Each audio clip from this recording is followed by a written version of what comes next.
BRS party 10 ఏళ్లు ఎలా దోచుకుందో కవిత విచారణ కోరాలని అన్నారు కాంగ్రెస్ ఎంపీ చామల కిరణ్ కుమార్ రెడ్డి. ఎంపీగా తోడొస్తాను, సీబీఐ విచారణ కోరదాం రమ్మని పిలుపునిచ్చారు. అలా చేస్తే కవిత మీద ప్రజలకు నమ్మకం ఏర్పడుతుందన్నారు. బీజేపీలో బీఆర్ఎస్ విలీనమా లేక సేలా, ఇద్దరూ ఒకే ప్రెస్ మీట్ పెట్టి చెప్పాలన్నారు ఎంపీ చామల.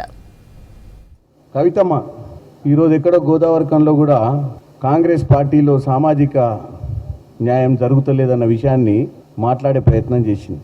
ఇప్పుడు నిజంగానే సామాజిక న్యాయం కోసమేనా నీ పోరాటం? నీ పార్టీలో నీకు సముచిత స్థానము లేదనా ఈ పోరాటం?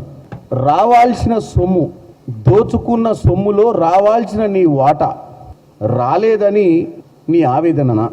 నిజంగా 10 సంవత్సరాల మీ పాలనలో తెలంగాణ దోచుకోబడ్డది, అనుకున్న తెలంగాణ బంగారు తెలంగాణ కాలేదని నీ ఆవేదననా? ఈ 4 అంశాల మీద కవిత గారు క్లారిటీ ఇవ్వాల్సిన అవసరం ఉంది. నిజంగానే మీరు పార్టీలకు అతీతంగా తెలంగాణలో 10 సంవత్సరాల్లో 8 లక్షల కోట్ల అప్పు అయిందన్న విషయం మేమందరం కూడా గమనించిన, ఎన్నోసార్లు చెప్పినాం. ఈ అప్పు దేని మీద ఖర్చు పెట్టిర్రు, ఈ అప్పులో ఎంత కమిషన్లు తిన్నారో మీ దగ్గర చిట్టా ఉంటే, మీరు మీతోటి ఒక ఎంపీగా నేను కూడా ఢిల్లీకి వస్తా, మీరు అక్కడ ఉన్నటువంటి ఏజెన్సీలకు, ఎందుకంటే మీరు రాష్ట్రంలో కూడా కంప్లైంట్ ఇవ్వచ్చు, మీకు అవసరమైతే నేను పార్లమెంట్ సభ్యునిగా ఢిల్లీలో కూడా ఇన్వెస్టిగేషన్ ఏజెన్సీస్ సిబిఐకా ఈడీకా ఇచ్చి, మీరు ఒక కుటుంబ సభ్యురాలుగా మీరు ఆ పార్టీలో క్రియాశీలకంగా, ఆ కుటుంబంలో క్రియాశీలకంగా ఉండి 10 సంవత్సరాలు ఎలా దోచుకుర్రో మీరు చూసిరు కాబట్టి మీరు వచ్చి కంప్లైంట్ ఇవ్వాల్సిన అవసరం ఉందని కోరుకుంటున్నాం. దాంతో ఏమవుతుందంటే, మీకు ముఖ్యంగా నా సూచన, మీ మీద తెలంగాణ ప్రజలకు నమ్మకం ఏర్పడుతుంది. రాజాసింగ్ గారు, కవిత గారు మాట్లాడిన అంశానికి ఏకీభవించినటువంటి రాజాసింగ్ గారు కూడా, ఎందుకంటే ఆయన కొంచెం క్లారిటీ ఇస్తే అందరికీ డౌట్ వస్తుంది. ఈరోజు తెలంగాణలో మా వాళ్ళు ప్యాకేజీలు ఇస్తే ఎవరితోటైనా స్నేహం చేస్తారు, విలీనం కూడా చేస్తారని చెప్పిండు. అది చాలా పెద్ద మాట.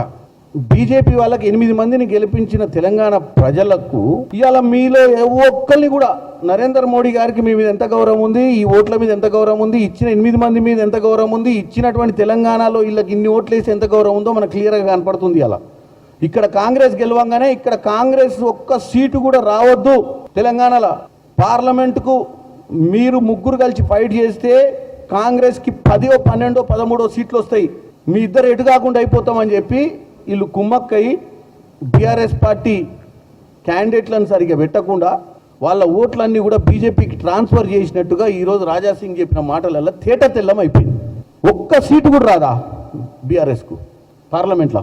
అదేదో అవయదానం చేసినట్టు వీళ్ళు మేము పోతే పోయినాం, కానీ మా మిగిలిన అవయాలు వాళ్ళకి ఇచ్చి వాళ్ళని బతికిద్దామని 8 మందిని బతికించినట్టయితే పిచ్చ క్లారిటీ వచ్చింది మనకు. దాంతోపాటు ఇప్పుడు ఎమ్మెల్సీ ఎన్నికలు. ఇప్పుడు నెక్స్ట్ ఏందో చెప్పండి, ప్లాన్ విలీనమా సేలా ఏందో? ఈరోజు బీజేపీ బీఆర్ఎస్ ఇద్దరు కలిసి ఒకసారి ప్రెస్ మీట్ కలిసి పెడతారా, విడివిడిగా పెడతారా?